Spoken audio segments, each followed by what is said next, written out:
தொழில்துறை. மின்னணு பொருட்கள் ஏற்றுமதி மற்றும் தோல் பொருட்கள், தானியங்கி வாகனங்கள் மற்றும் வாகன உபபாகங்கள் ஆகியவற்றின் உற்பத்தியில் நாட்டிலேயே தமிழ்நாடு தொடர்ந்து முதலிடம் வகித்து வருகிறது. நாட்டிலேயே தொழிற்சாலைகள் பணிபுரியும் மொத்த பெண் தொழிலாளர்களில் 41% தன்னகத்தை கொண்ட சிறப்பையும் தமிழ்நாடு பெற்றிருக்கிறது. ஒன்றிய நிதியரசின் நிதி ஆயோக் வெளியிட்ட ஏற்றுமதி தயார்நிலை குறியீட்டில் தமிழ்நாடு முதலிடம் வகிப்பதும் குறிப்பிடத்தக்கது. தமிழ்நாடு கடந்த 2 ஆண்டுகளாக தொழில்துறையில் அதிக அளவிலான முதலீடுகளை ஈர்த்து வருகிறது. தேசிய ஏற்றுமதியில் 33% பங்களிப்புடன் இந்தியாவின் மிகப்பெரும் மின்னணு பொருட்களுக்கான ஏற்றுமதி சூழல் கொண்ட மாநிலமாக தமிழ்நாடு திகழ்ந்து வருகிறது. 2020-21 ஆண்டில் $1.66 பில்லியன் இருந்த மாநிலத்தின் மின்னணு ஏற்றுமதி 2023-24 ஆண்டில் $9.56 பில்லியன் அதிவேக வளர்ச்சி அடைந்துள்ளது. மின்னணு பொருட்கள் உற்பத்தி மற்றும் ஏற்றுமதியில் தமிழ்நாடு தொடர்ந்து முன்னிலை பெற்றிட பல முயற்சிகளை அரசு எடுத்து வருகிறது. அதன் அடுத்த கட்டமாக தமிழ்நாடு செமிகண்டக்டர் இயக்கம் 2030 எனும் 5 ஆண்டு கால திட்டம் $500 கோடி மதிப்பீட்டில் அறிமுகப்படுத்தப்பட்டு செயல்படுத்தப்படும். செமிகண்டக்டர் உயர்திறன் வடிவமைப்பு மற்றும் பரிசோதனை மையம் செமிகண்டக்டர் ஃபேப்லெஸ் லேப் ஒன்று சென்னையில் முன்னணி தொழில் மற்றும் கல்வி நிறுவனங்களின் ஒத்துழைப்புடன் $100 கோடி மதிப்பீட்டில் உருவாக்கப்படும்.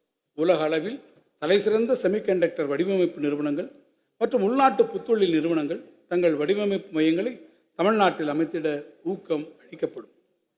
பொறியியல் மற்றும் வார்ப்பக தொழிலில் சிறந்து விளங்கும் கோவை மண்டலத்தின் நவீன தொழில் அடையாளமாக எதிர்காலத்தில் விளங்கக்கூடிய வகையில் கோவை சூலூர் பகுதியில் 100 ஏக்கர் பரப்பளவிலும், பல்லடம் அருகே 100 ஏக்கர் பரப்பளவிலும் செமிகண்டக்டர் உற்பத்திக்கான இயந்திர தொழிற்பூங்காக்கள் உருவாக்கப்படும்.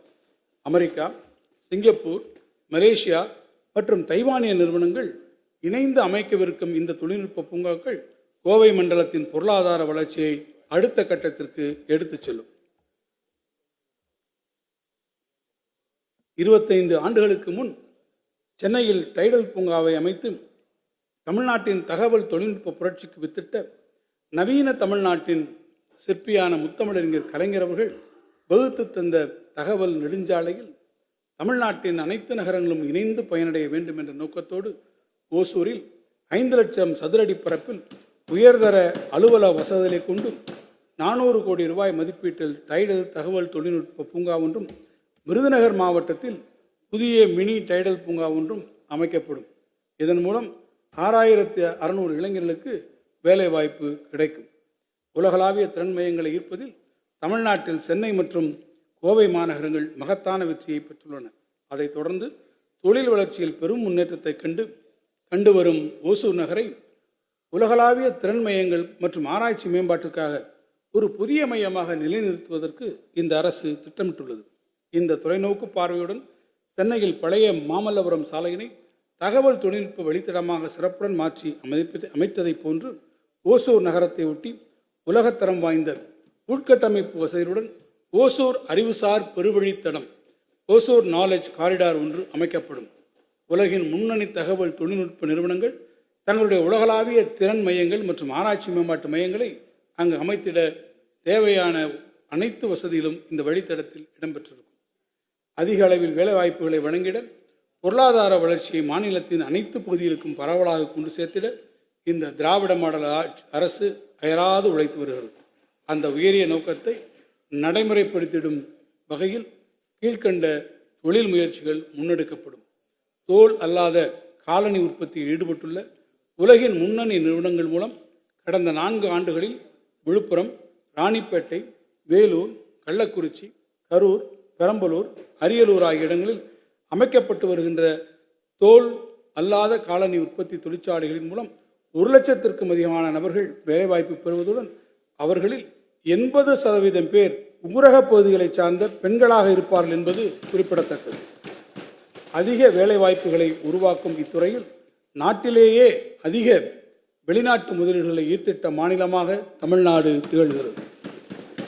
இந்த உற்பத்தி துறையில் இவ்வருடம் 10,000 நபர்கள் வேலைவாய்ப்பு பெற்றிடும் வகையில் மதுரை மாவட்டம் மேலூரிலும் 10,000 நபர்கள் வேலைவாய்ப்பு பெற்றிடும் வகையில் கடலூரிலும் 2 காலனி தொழிற்பூங்காக்கள் 250 கோடி ரூபாய் முதலீட்டில் அமைக்கப்படும்.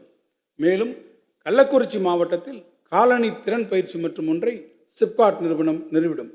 மத்திய மண்டலத்தில் 5000 நபர்கள் வேலைவாய்ப்பு பெறும் வகையில் திருச்சியில் 280 ஏக்கர் பரப்பளவில் பொறியியல் மற்றும் வார்ப்பக தொழில் பூங்கா ஒன்று அமைக்கப்படும். தூத்துக்குடி மாவட்டம் ஏற்கனவே பசுமை ஹைட்ரஜன் மற்றும் வாகன உற்பத்தி துறையில் கணிசமான முதலீடுகளை ஈர்த்துள்ளது. அதைத் தொடர்ந்து இம்மாவட்டத்தில் செயற்கை இழை மற்றும் தொழில்நுட்ப ஜவுளி தொழிற்பூங்கா ஒன்று அமைக்கப்படும். கடலூர் மாவட்டத்தில் 500 ஏக்கர் பரப்பளவிலும் புதுக்கோட்டை மாவட்டத்தில் 200 ஏக்கர் பரப்பளவிலும் புதிய தொழிற்பூங்காக்கள் அமைக்கப்படும். கோவை மாவட்டம் பம்ப் மோட்டார் உற்பத்தி மற்றும் வார்ப்பக தொழிலில் நாட்டிலேயே சிறப்பிடம் பெற்றுள்ளது. அத்துறைகளின் அடுத்த கட்ட வளர்ச்சியை எதிர்நோக்கி உயர் தொழில்நுட்ப பம்ப் மோட்டார் உற்பத்திக்கான உயர்திறன் மையம் ஒன்றும், வார்ப்பக தொழிலுக்கான உயர்திறன் மையம் centres of excellence for advanced pump motor manufacturing and foundry ஒன்றும் தொழில் கூட்டமைப்பினரோடு இணைந்து டிட்கோ நிறுவனம் அமைக்கும்.